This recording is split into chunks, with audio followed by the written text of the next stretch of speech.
أعوذ بالله من الشيطان الرجيم.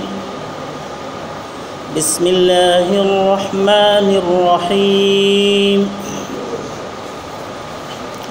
وما لي لا أعبد الذي فطرني وإليه ترجعون.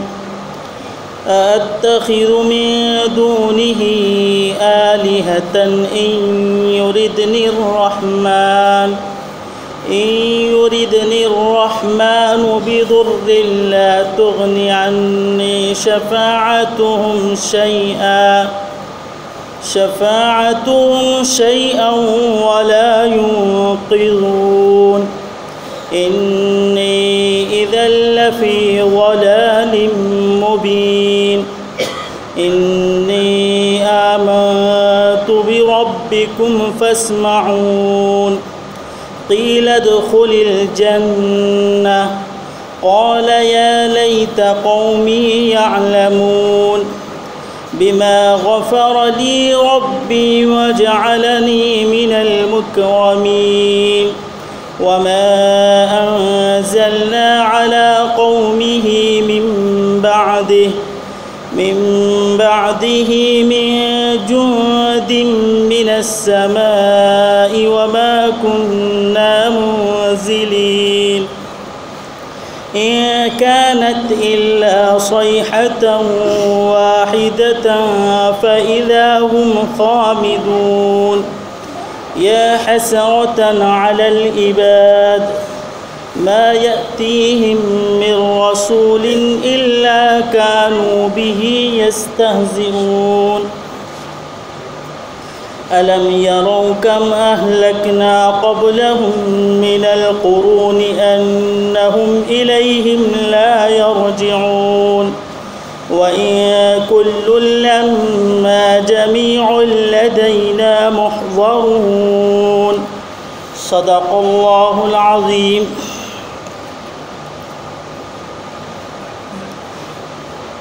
آپ ترجمہ سماعت فرما لیں. اور مجھ کو کیا ہوا کہ میں بندگی نہ کروں اس کی جس نے مجھ کو پیدا کیا اور اسی کی طرف پھر تم لوٹ کر جاؤ گے. بھلا میں بناؤں اللہ کے علاوہ کوئی معبود کہ اگر رحمان چاہے مجھ پر تکلیف تو کچھ کام نہ آئے ان کی سفارش اور نہ وہ مجھ کو چھڑا پائے. تب تو میں کھلا بھٹکا ہوا رہوں گا. یقیناً میں ایمان لایا تمہارے رب پر، تم مجھ سے سن لو. حکم ہوا کہ جنت میں داخل ہو جاؤ.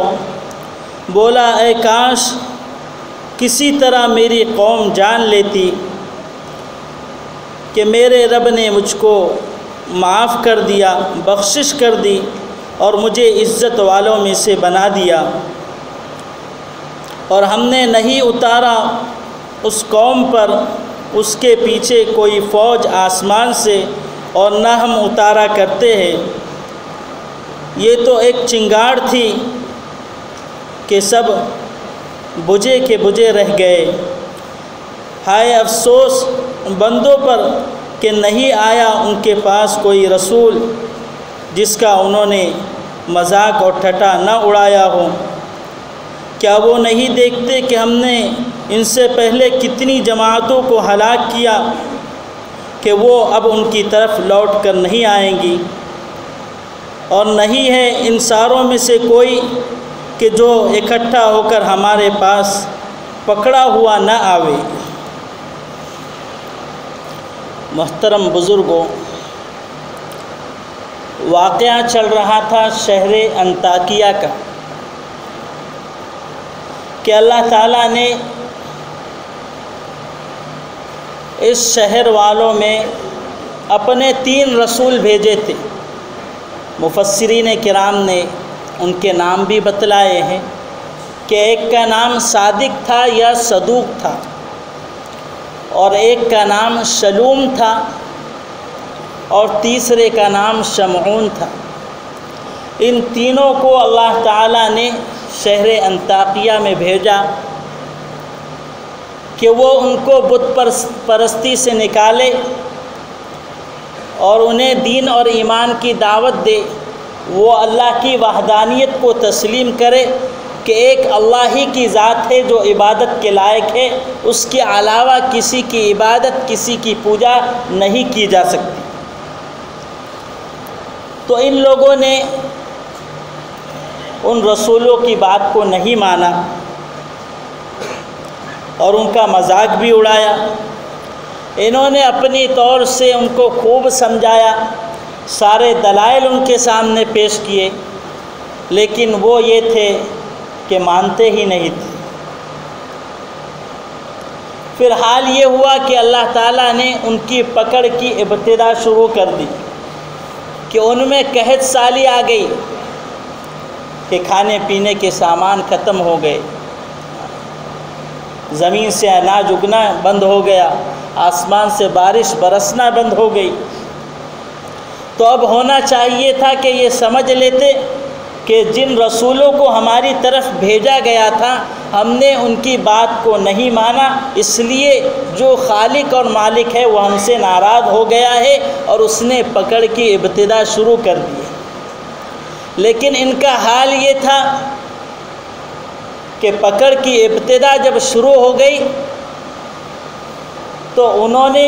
اس کے برعکس معاملہ یہ کیا کہ جو قحط سالی آئی، جو بارش بند ہو گئی، اناج اگنا بند ہو گیا، ان سب نحوست کو انہوں نے رسولوں پر ڈال دیا کہ جب سے تم آئے ہو تب سے یہ ہو رہا ہے، ورنہ ہم صحیح تھے۔ مفسرین کرام نے یہ بات یہاں لکھی ہے کہ اللہ تعالیٰ کسی قوم پر اس وقت تک عذاب مسلط نہیں کرتے جب تک رسولوں کو بھیج کر یا اپنے پیغام کو ان تک پہنچا کر ان کو بات سمجھا نہ دی جائے۔ رسول کے بھیجنے کے پر اور بات کے سمجھانے پر اگر وہ قبول نہیں کرتے تب پھر اللہ کی پکڑ کی ابتدا ہوتی ہے۔ تو مفسرین کرام نے یہاں بات لکھی ہے کہ شروع میں جو وہ بت پرستی کے ساتھ زندگی گزار رہے تھے، اللہ تعالیٰ نے اس لیے نہیں پکڑا کہ ابھی اتمام حجت قائم نہیں ہوئی تھی، رسول آ کر انہیں سمجھائے نہیں تھے۔ اب رسول آ گئے اور ان کو سمجھا دیا، اب کام تھا کہ ان کا اس کو تسلیم کر لو، اللہ کی وحدانیت کو تسلیم کر لو، رسول کی رسالت کو تسلیم کر لو اور اللہ پر ایمان لے آؤ۔ تو یہاں پر قحط سالی کا انہوں نے رسولوں پر ڈال دیا اس کو۔ تو رسولوں نے سمجھایا کہ یہ نامبارکی اور نحوست یہ اصل تمہاری اپنی غلطی کی وجہ سے ہے کہ اللہ نے ہمارے ذریعے سے تم کو ایمان کے لیے اور اصلاح کے لیے بھیجا ہے کہ تم جو ہے بات کو تسلیم کر لو، لیکن اب تم قبول نہیں کر رہے، اس وجہ سے یہ نحوست آ چکی۔ تو شہر کے کنارے سے ایک آدمی دوڑتا ہوا آیا۔ یہ جو شخص تھا اس کا نام حبیب ابن اسماعیل نجار ہے۔ اس شہر میں ابتدا میں 2 رسول آئے تھے اور یہ شخص شہر کے کنارے رہا کرتا تھا، تو یہ بھی پہلے جو ہے بتوں کو پوجنے والا تھا۔ جب رسول داخل ہوئے تو سب سے پہلے اس کو دعوت دی، اس لیے کہ رسول جہاں اترتے ہیں، جہاں چلتے ہیں، جہاں پھرتے ہیں، وہاں ان کا کام اللہ کے پیغام کو پہنچانا ہوتا ہے۔ تو انہوں نے یہ نہیں کیا کہ بستی میں آئیں گے پھر جو ہے دعوت کا کام شروع کریں گے، بلکہ جیسے ہی موقع ملا شہر کے کنارے پر شہر میں داخل ہوئے، وہیں جو ہے دعوت کا کام شروع کر دیا اور سب سے پہلے اس سے ملے۔ تو یہ شخص جذامی تھا، کوڑ کی بیماری تھی اس کو، اور 70 سال سے اپنے بتوں کو پوج رہا تھا کہ صحت مل جائے، تندرستی مل جائے، لیکن اس کو تندرستی نہیں ملی تھی۔ تو ان لوگوں نے سمجھایا کہ جن بتوں کو تم پوج رہے ہو وہ تو بے جان ہے، اور جن بتوں سے تم صحت تندرستی مانگ رہے ہو وہ کیسے تم کو تندرستی دیں گے، وہ تو اپنے نفع نقصان کے بھی مالک نہیں ہیں۔ تو پھر بات یوں سمجھائی، میں بڑے اختصار سے اس چیز کو پیش کر رہا ہوں۔ نبیوں نے بات، رسولوں نے بات یہ سمجھائی کہ دیکھو ایک اللہ ہے جس نے تم کو پیدا کیا ہے، اور اسی کے ہاتھ میں صحت اور تندرستی ہے، کہ اگر تم چاہتے ہو صحت یاب ہو جاؤ، شفا یاب ہو جاؤ، تو اسی سے مانگو جس نے تم کو پیدا کیا ہے، اور اسی سے مانگو جو سننے والا ہے، اور اسی سے مانگو جو حاجتوں کو پوری کرنے والا ہے، جو بیماریوں سے شفا دینے والا ہے، تمہیں اس سے مانگنا چاہیے۔ پھر اس نے سوال کیا کیا وہ شفا دے؟ کہا کہ ہم جب کہہ رہے ہیں کہ وہی خالق ہے اور وہی صحت اور تندرستی کا مالک ہے، تو اس نے ان کی باتوں کو تسلیم کر لیا اور وہاں پر ایمان قبول کر لیا۔ مفسرین کرام نے یہ بات لکھی ہے کہ اس نے ایمان قبول کیا، اور کچھ ہی دنوں میں یا گھنٹوں کی بات ہے کہ اللہ تعالیٰ نے اس کو صحت تندرستی نصیب فرمائی، رسولوں نے بھی اس کے لیے دعا کی۔ اب جب اس شخص کو یہ بات معلوم ہوئی، یہاں پہ ایک چیز اور رک کر سمجھ لیں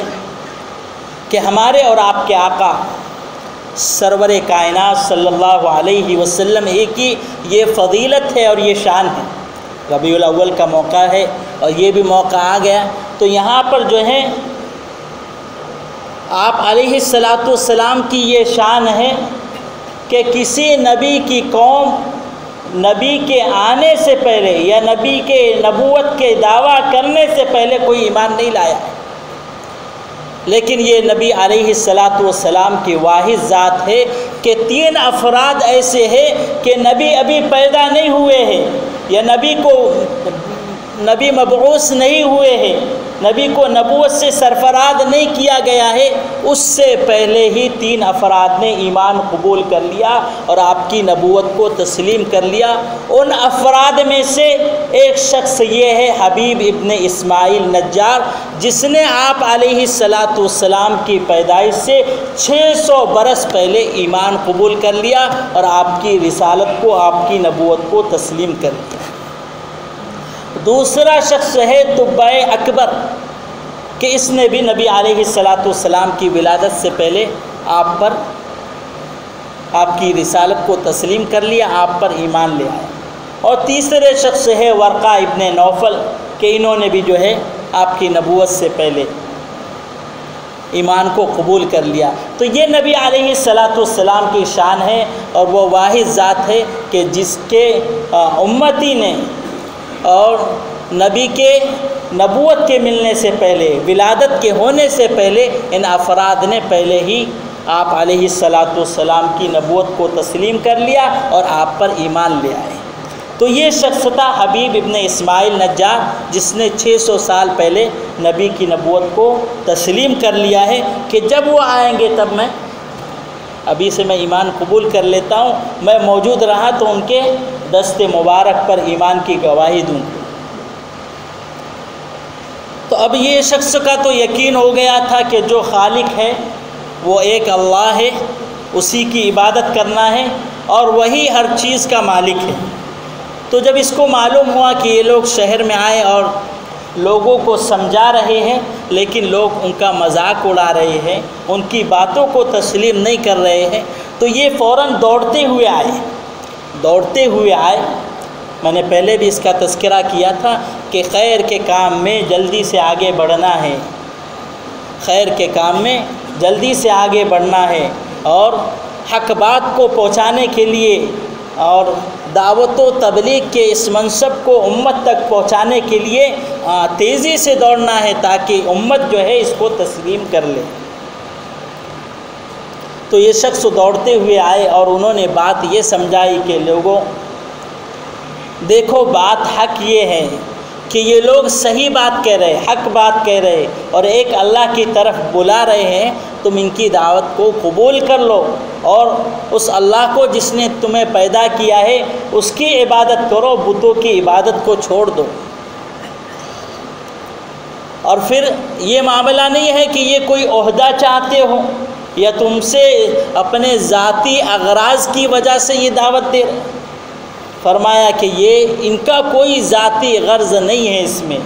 کوئی بدلہ تم سے نہیں چاہتے، بس حق بات آپ تک پہنچا رہے، تو کبھی کوئی اگر جو ہے حق بات تم سے کہتا ہے تو اس کو تسلیم کر لینا چاہیے۔ اور تم خود سوچو کہ کوئی ان کی غرض نہیں، کوئی بدلے کا مطالبہ نہیں ہے، تو اس کو تسلیم کر لینا چاہیے۔ اور دوسری بات بتلائی کہ یہ راہ راست پر ہے، یہ ہدایت پر ہے،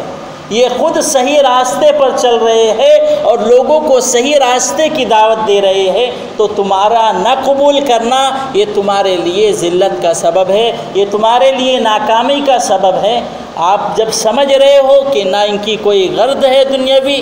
نہ مال چاہتے ہیں، نہ عہدہ چاہتے ہیں، نہ تم سے کچھ چاہتے ہیں، صرف ایک حق بات کو، ایک صحیح بات کو آپ تک پہنچا رہے، تو اس کو تسلیم کرنے میں تمہارے لیے کیا حرج ہے؟ اگر تم ایسا تسلیم نہیں کرو گے تو خود خسارے اور نقصان میں پڑ جاؤ۔ پھر قوم کو یہ بات سمجھائی، اور سمجھانے کا انداز دیکھیے کہ کس طریقے سے قوم کو سمجھا رہے کہ قوم کھڑی ہے، قوم سامنے موجود ہے، تو کہا کہ مجھ کو کیا ہوا، مجھ کو کیا ہوا کہ میں اپنے پیدا کرنے والے کی عبادت نہ کروں۔ یہ نہیں کہا کہ تم عبادت کیوں نہیں کر رہے، بلکہ اپنے اوپر بات کو لیا کہ جو دعوت و تبلیغ کے جو اصول ہیں، یہ قرآن مجید کا ماخذ ہے، قرآن مجید سے یہ اصول نکالے گئے ہیں کہ دعوت کا پیغام حکمت سے کیسے پہنچانا چاہیے کہ سامنے والا ناراض بھی نہ ہو۔ تو ان کو مخاطب نہیں کیا، بلکہ خود اپنی ذات کو مخاطب کر رہے کہ مجھ کو کیا ہوا کہ جس نے پیدا کیا میں اس کی عبادت نہ کروں۔ اور پھر آگے کہا کہ اسی کی طرف تم کو لوٹ کر جانا ہے۔ تو یہاں پر یہ بات بتلائی کہ عبادت کس کی جائے کہ جس نے پیدا کیا اس کی عبادت کرنا یہ اس مولا کا حق ہے۔ پھر آگے یہ بات بتلائی کہ جس کی تم عبادت کر رہے ہو کیا وہ عبادت کے لائق ہے، کیا وہ عبادت کے لائق ہے۔ بات یہ سمجھائی کہ میں جو ہے اللہ کے علاوہ اگر کسی کو معبود بناتا ہوں تو ایسے شخصوں کو کیسے میں معبود بناؤں کہ اگر رحمان اللہ جو خالق ہے وہ اگر کوئی تکلیف دینا چاہے، وہ تکلیف دینا چاہے تو یہ بچا بھی نہیں سکتے، اور نہ تکلیف کو دور کرنے کے لیے اللہ کے حضور سفارش کر سکتے۔ پہلی چیز تو یہ بات سمجھائی کہ دیکھو یہ تو جمادات ہے، یہ جو بت ہیں یہ جمادات ہیں، ان کے اندر تو جان ہی نہیں ہے، ان کے اندر تو جان ہی نہیں ہے۔ تو سب سے پہلے تو یہ خود اپنے نفع اور نقصان کو دور کرنے کے دور ہی نہیں کر سکتے ہو کہ اگر کوئی ان کو تکلیف دے تو ان کی تکلیف کو دور نہیں کر سکتے، تو وہ دوسروں کی تکلیف کو کیسے دور کریں گے؟ اور اچھا اگر ایسا بھی ہوتا کہ کوئی یہ اللہ کے مقرب ہوتے تب وسیلہ لگا کے سفارش کر سکتے، لیکن معاملہ یہ ہے کہ یہ سفارش بھی نہیں کر سکتے۔ ایک تو پہلے تو جان ہی نہیں، اور دوسرا یہ کہ سفارش تو اس کا حق ہے جو اللہ کو خوش کرنے والے بندے ہیں، جن کو اللہ سفارش کا حق دیں گے وہ سفارش کر پائیں گے، یہ کیا سفارش کریں گے؟ ایک تو خود بے جان ہے، اپنی ذات سے تکلیف کو دور نہیں کر سکتے، تو دوسروں سے تکلیف کو کیسے دور کریں گے؟ تو بتلایا کہ عبادت اللہ کا حق ہے، ان کی عبادت نہیں کی جا سکتی، یہ عبادت کے لائق نہیں ہے۔ اور فرمایا کہ اگر میں ایسا کروں، ان کو پوجوں، تو میں تو کھلا ہوا بھٹکا رہوں گا، یعنی بات سمجھنے کے باوجود بھی، اپنی عقل کے گھوڑے دوڑانے کے باوجود بھی اگر میں ایسا کروں تو مجھ سے بڑا بیوقوف اور مجھ سے بڑا راہ سے بھٹکا ہوا اور کون ہوگا؟ کہ یہ تو عقل میں بات آتی ہے کہ کس کو پوجنا چاہیے اور کس کو نہیں پوجنا چاہیے، کہ جس نے پیدا کیا اس کو پوجا جائے۔ یہ تو ہر عام انسان کی عقل اس بات کو بخوبی تسلیم کر لیتی ہے کہ پوجا کس کو جانا چاہیے اور کس کو پوجا جائے۔ اب تم اپنے عقل کو ہی استعمال نہ کرے، اپنی عقل کو ہی کام میں نہ لائے تو پھر ایسی عقل کا فائدہ کیا کہ ایک دیوانہ وہ اچھا ہے، ایک دیوانہ وہ اچھا ہے کہ عقل اللہ نے دی ہے پھر بھی عقل کو استعمال کر کے جو ہے اپنے معبود کو، اپنے خالق کو جس کا حق عبادت ہے ہم اس کو پہچان نہیں رہے، اس کو تسلیم نہیں کر رہے۔ پھر اس نے یہ کہا کہ یقیناً میں تمہارے رب پر ایمان لایا، مجھ سے سن لو۔ تو اپنے ایمان کا اقرار کیا کہ اب حقیقت یہ ہے کہ جو رب ہے وہی عبادت کے لائق ہے، میں اس پر ایمان لایا، تم کو بھی ایمان لے آنا چاہیے۔ ان لوگوں سے، قوم سے سمجھایا۔ دوسری بات مفسرین نے یہاں یہ بات لکھی ہے کہ اس شخص نے جو ہے ان نبیوں کو گواہ بنایا کہ تم گواہ رہو اور قیامت کے دن جو ہے میرے متعلق گواہی دینا کہ میں تمہارے رب پر ایمان لے آیا تھا۔ تو وہ لوگ جو قوم تھی وہ بہت غصہ ہو گئی، اس لیے کہ جب حقیقت سامنے آتی ہے تو آدمی جو ہے غصہ ہوتا ہے۔ مثل مشہور ہے نا کہ کھچوانی بلی کھمبا نوچے، کہ اب جب بات سب سمجھا دی اور دماغ میں بھی بیٹھ گئی لیکن تسلیم تو کرنا نہیں تھا تو کیا کرے؟ تو یہ جو شخص صحیح بات بتلا رہا تھا اس کی خوب پٹائی کی، پتھروں سے مارا، اپنے پیروں سے اس کو کچلا اور اس کا گلا گھونٹا اور اس کو قتل کر دیا۔ تفسیر ابن قرطبی کی ایک روایت میں یہ بات ملتی ہے کہ جب یہ قوم جو ہے ان کو تکلیف دے رہی تھی تو اللہ تعالیٰ نے ان کو آسمان پر اٹھا لیا اور جب آسمان فنا ہوگا تب ان کو موت آئے گی۔ یہ ایک روایت ہے، لیکن جمہور کا یہی قول ہے کہ ان کو ان لوگوں نے قتل کر دیا، اور معجم البلدان میں اس بات کو تسلیم کیا گیا ہے کہ یہ جو علاقہ ہے شہر انطاکیہ، اس میں ان کی قبر بھی موجود ہے، اور یہ علاقہ وہ تھا جس کو امین الامہ حضرت ابو عبیدہ ابن جراح رضی اللہ تعالیٰ عنہ نے فتح کیا تھا، یہ شام کا علاقہ ہے۔ تو معجم البلدان میں اس بات کو تسلیم کیا گیا ہے کہ اس بزرگ شخص کی اور اس اللہ والے کی قبر جو ہے شام کے علاقے میں شہر انطاکیہ میں موجود ہے، لوگ زیارت کرنے کے لیے جاتے ہیں۔ تو ان کو قتل کر دیا، اور جب یہ قتل کر رہے تھے تو مفسرین کرام نے یہ بات لکھی ہے کہ اس کی زبان پر یہ بات تھی اللہم اہدی قومی فإنہم لا یعلمون، کہ اے اللہ اس قوم کو ہدایت دے کہ یہ جانتی نہیں ہے۔ یعنی جو یہاں بات سمجھنی یہ ہے کہ جو حق کی طرف بلاتا ہے اور اللہ کی طرف لوگوں کو بلاتا ہے تو اس کے دل کے اندر یہ کڑن ہوتی ہے، یہ غم ہوتا ہے کہ جو راہ سے بھٹکے ہوئے ہیں وہ کسی طریقے سے راہ پر آ جائے۔ وہ اپنی تکلیف کو تو برداشت کرتا ہے لیکن یہ اس بات کو وہ گوارا نہیں کرتا ہے کہ میں رخصت ہو جاؤں اور یہ میرے سامنے جو ہے گمراہی کی راہ پر چلے۔ پھر آگے جو ہے فرشتے کی طرف سے حکم ہوا، جب انتقال ہو گیا تو فرشتے کی طرف سے حکم ہوتا ہے کہ جنت میں داخل ہو جاؤ۔ اب جب یہ جنت میں پہنچ گیا، مفسرین کرام نے یہ بات لکھی ہے کہ یا تو یہ جنت میں یہ پہنچا یا قبر میں جیسے جنت کے مناظر دکھائے جاتے ہیں اور جنت کی جو ہے ٹھنڈی ہوائیں اور اس کی کھڑکیاں کھول دی جاتی ہیں، تو ایسا ہی کچھ ماجرا ہوا کہ اس نے جنت کو دیکھ لیا اور اپنے مقام کو دیکھ لیا۔ تو پھر کیا کہنے لگا کہ یہ شخص جب جنت میں پہنچ گیا یا جنت کے مناظر اس نے دیکھے تو یہ افسوس کرنے لگا کہ کاش میری قوم جان لیتی کہ اللہ تعالیٰ نے مجھ کو معاف کر دیا، بخشش کر دی اور مجھے عزت والوں میں سے بنا دیا۔ یعنی جنت میں پہنچنے کے بعد بھی وہ تمنا یہ کر رہا ہے کہ کسی کے طریقے سے میں دنیا میں آؤں اور ان کو سمجھاؤں کہ میں نے نبیوں کی بات کو مانا تھا، اللہ نے مجھ کو معاف کر دیا اور میرا ٹھکانہ جنت بنا دیا، تو کاش میں دنیا میں آتا اور ان کو پھر سمجھاتا۔ لیکن ایک بار جو دنیا سے چلا جاتا ہے وہ واپس نہیں آ سکتا، اور جو واقعات ملتے ہیں وقتی طور پر کسی کے زندہ ہونے کے، یہ اللہ کے اپنے جو نبیوں کے ساتھ جو معجزات ہے وہ ایک الگ چیز ہے، لیکن بذات خود کوئی شخص واپس سے دنیا میں نہیں آ سکتا ہے۔ تو سمجھنے کی بات یہ ہے کہ اس کی فکر کتنی تھی کہ جنت میں پہنچا ہے، لیکن فکر کس کی کر رہا ہے؟ اپنے قوم کی، اپنے لوگوں کی،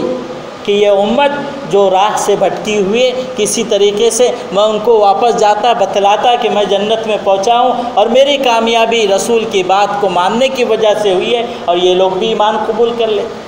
تو یہ فکر، تو اسی طریقے سے ہماری بھی یہ فکریں ہونا چاہیے، یہ فکریں ہونا چاہیے کہ جو اولیاء اللہ کی جو فکریں تھی اور نبیوں کی جو متبعین کی جو فکریں تھی، ایک تو نبیوں کی بھی فکریں اور نبیوں نے اپنے متبعین کی جو فکریں پیدا کی تھی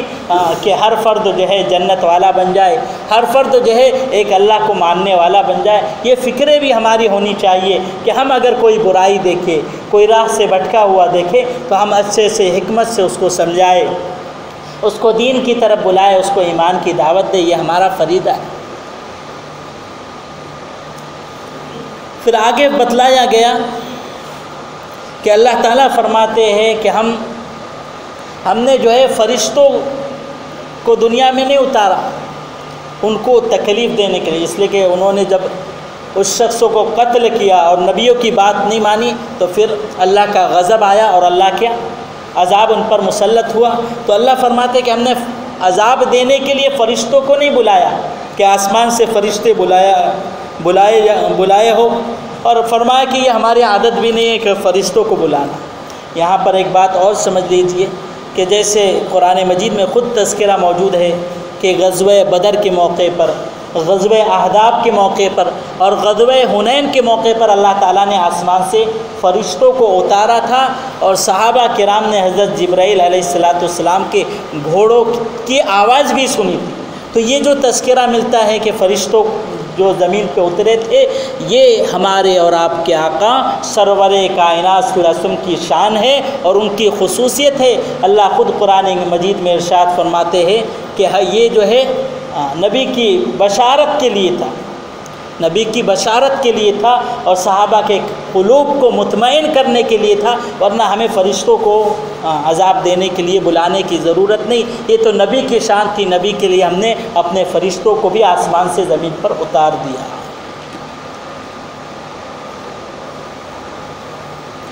تو ان کو کس طریقے سے عذاب دیا گیا کہ حضرت جبرائیل، مفسرین نے لکھا ہے کہ حضرت جبرائیل علیہ السلام نے شہر کے کنارے ایک آواز لگائی، ایک چنگار لگائی، اور ایک روایت میں یہ بات ملتی ہے مفسرین نے کہ حضرت جبرائیل نہیں تھے بلکہ کوئی اور دوسرے فرشتے تھے۔ بہرحال فرشتے نے جو ہے ایک چنگار، ایک زوردار آواز لگائی اور سب جو ہے اس دنیا سے فنا ہو گئے، پوری بستی نیست و نابود ہو گئی، اس لیے کہ پوری بستی میں کوئی حبیب ابن اسماعیل نجار کے علاوہ کوئی نہیں تھا کہ جو اپنے رب کو تسلیم کرتا ہو۔ تو پوری بستی جو ہے نیست و نابود ہو گئی، پوری بستی کو اللہ نے ہلاک کر دیا، اور فرمایا کہ وہ جہاں تھے وہیں جو ہے بجھے کے بجھے رہ گئے، یعنی ان کی وہیں جان نکل گئی کہ وہ اس چنگاڑ کو اور اس اللہ کی پکڑ کو وہ برداشت نہیں کر سکے اور ان کی روح قبض ہو گئی۔ پھر اللہ تعالیٰ فرماتے ہیں کہ ہائے افسوس بندوں پر کہ جو رسول آتا اس کا مذاق اڑاتے۔ یہ اللہ تعالیٰ مشرکین مکہ اور کفار مکہ کو یہ واقعہ سنا کے ڈرا رہے ہیں کہ تم نبی کی نبوت کو اور رسالت کو تسلیم کر لو، ورنہ تمہارا بھی انجام یہ ہوگا۔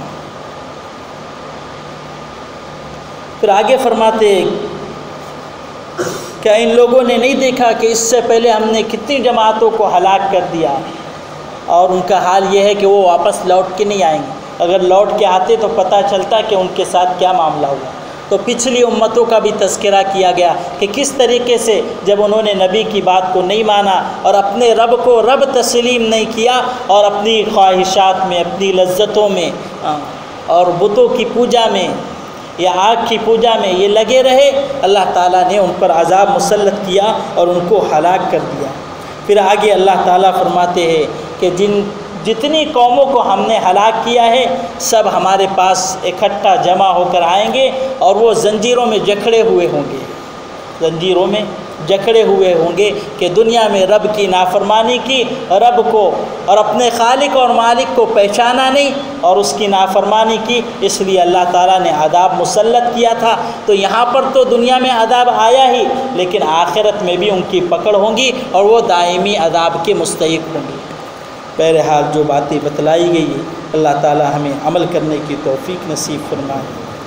سبحان اللہ و بحمدہ، سبحانک اللہم وبحمدک، ونشہد ان لا الہ الا انت، نستغفرک۔ سبحان ربک، السلام۔